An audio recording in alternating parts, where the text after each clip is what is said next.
Juge chapitre 1. Salut, moi je m'appelle Lydia et aujourd'hui je vais lire un peu plus de la Bible en essayant de lire la Bible entière, chapitre après chapitre, jour par jour, jusqu'à la fin. Aujourd'hui je vais me concentrer sur Juge chapitre 1. Alors allons-y. Les Israélites s'installent dans le pays de Canaan. Après la mort de Josué, les Israélites consultent le Seigneur et ils lui demandent quelle est la tribu qui doit aller la première attaquer les Cananéens. Le Seigneur répond, c'est la tribu de Juda. Je livre le pays en son pouvoir. Alors les hommes de Juda disent à ceux de la tribu de Siméon, le frère de Juda, venez avec nous prendre le territoire qui nous revient. Attaquons ensemble les Cananéens. Ensuite, nous irons avec vous prendre votre territoire. Les gens de la tribu de Siméon vont avec ceux de la tribu de Juda et ils partent au combat. Le Seigneur leur livre les Cananéens et les Périzites, et ils tuent 10 000 hommes à Bézek. En effet, dans cette ville, ils trouvent le roi Adoni-Bézek. Ils l'attaquent et ils battent les Cananéens et les Périzites. Adoni-Bézek fuit. Les Israélites le poursuivent, ils le prennent et lui coupent les pouces des mains et des pieds. Alors le roi dit, il y avait 70 rois qui ramassaient les miettes sur ma table. On leur avait coupé les pouces des mains et des pieds. Dieu m'a rendu ce que j'ai fait. Les Israélites emmènent Adoni-Bézek à Jérusalem et il meurt là. Les hommes de Juda attaquent la ville de Jérusalem et ils la prennent. Ils tuent ses habitants et mettent le feu à la ville. Après cela, ils vont combattre les Cananéens qui habitent la région montagneuse, la région du sud et le bas pays.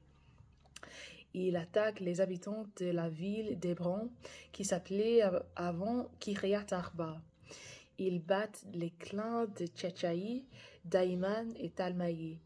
De là, les hommes de Juda partent attaquer les habitants de la ville de Débir, qui s'appelait avant Kiryat Sefer. Caleb dit, je donnerai ma fille Aksa pour femme à celui qui attaquera Kiryat Sefer et qui prendra cette ville. Othniel, fils de Kenaz, le petit frère de Caleb, prend la ville et Caleb lui donne sa fille en mariage. Quand Aksa arrive auprès d'Othniel, elle lui dit, demande donc un champ à mon père. Ensuite, elle descend de son âne. Caleb lui demande, qu'est-ce que tu veux? Elle répond, sois bon pour moi, donne-moi des points d'eau. En effet, la région que tu m'as donnée au sud est très sèche. Alors Caleb lui donne les sources d'en haut et les sources d'en bas. Le beau-père de Moïse était Kénite. Ceux qui sont de sa famille partent de la ville des palmiers avec les hommes de Juda. Ils vont s'installer dans le désert de Juda, au sud d'Arad. Ils vont habiter parmi les Amalécites. Les hommes de Juda vont au combat avec ceux de la tribu de Siméon, le frère de Juda. Ils battent les Cananéens qui habitent Séphat. À cause du Seigneur, ils détruisent complètement cette ville. Maintenant, on appelle ce lieu Horma. Ensuite, les hommes de Juda prennent Gaza, Ascalon et Écron avec les territoires voisins. Le Seigneur lui-même est avec eux et ils prennent la région montagneuse. Pourtant, ils n'arrivent pas à chasser les habitants de la plaine, parce que ceux-ci ont des chars de fer. La ville d'Hébron est donnée à Caleb, comme Moïse l'a commandé. Caleb prend la ville aux 3 clans anakites qui l'habitent. Les gens de la tribu de Benjamin ne chassent pas les Jébusites qui habitent Jérusalem.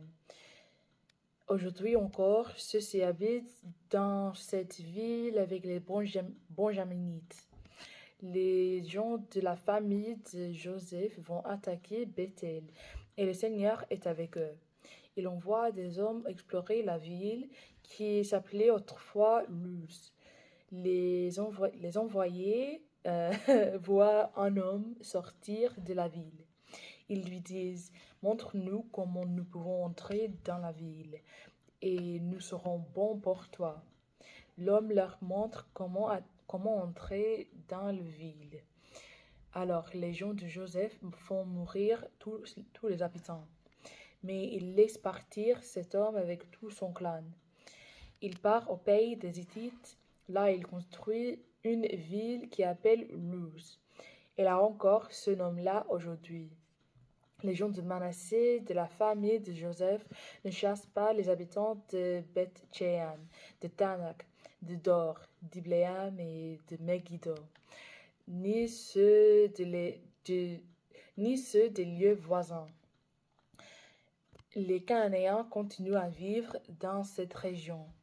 Même quand les Israélites deviennent puissants, ils ne les chassent pas, mais ils les obligent à faire un travail d'esclave. Les gens d'Éphraïm, de la famille de Joseph, ne chassent pas les Cananéens qui habitent Gézer. Alors ceux-ci vivent avec les gens d'Éphraïm. Les gens de Zabulon ne chassent pas les Cananéens qui habitent Kitron et Nahalal. Alors ceux-ci vivent avec la tribu de Zabulon, qui les oblige à faire un travail d'esclave.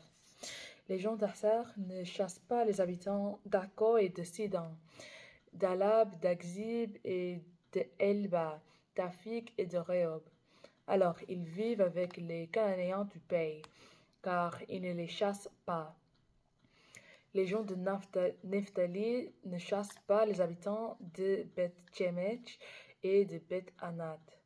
Ils vivent avec eux, mais ils les obligent à faire un travail d'esclave.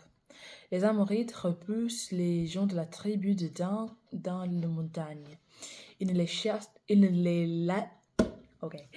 les laissent pas descendre dans les plaines. Les Amorites continuent à habiter Ar Erez, Ayalon et Tchalbim. Plus tard, les gens de la famille de Joseph les dominent et ils les obligent à faire un travail d'esclave. La frontière des Amorites au sud part à l'est de la montée des Scorpions, puis elle suit le territoire des Édomites. Alors, merci de m'avoir écouté aujourd'hui et de lire la Bible avec moi et aussi de supporter mon accent, ma prononciation, ma vitesse et mes erreurs.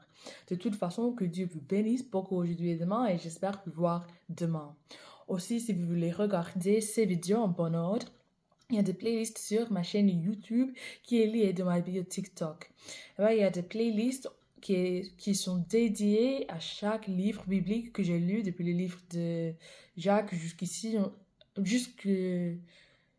fin de Lévitique et aussi tout le livre de Josué et ici Juge. Mais ça veut dire quoi? Pause. Je viens de créer cette chaîne TikTok qui est dédiée à mes vidéos françaises. Mais il y a aussi des vidéos dédiées à chaque livre biblique que j'ai lu, depuis le livre de Jacques jusqu'au Lévitique et aussi tout le livre de Josué en mon autre chaîne qui s'appelle Read Your Bible Every Day. Il y a un lien dans la bio. Aussi, sur ma chaîne YouTube, il y a des playlists dédiées à chaque livre biblique que j'ai lu, depuis le livre de Jacques jusqu'ici, on juge, mais j'ai sauté 2 livres, Nombre et Deutéronome. Et oui. Alors, merci et à demain.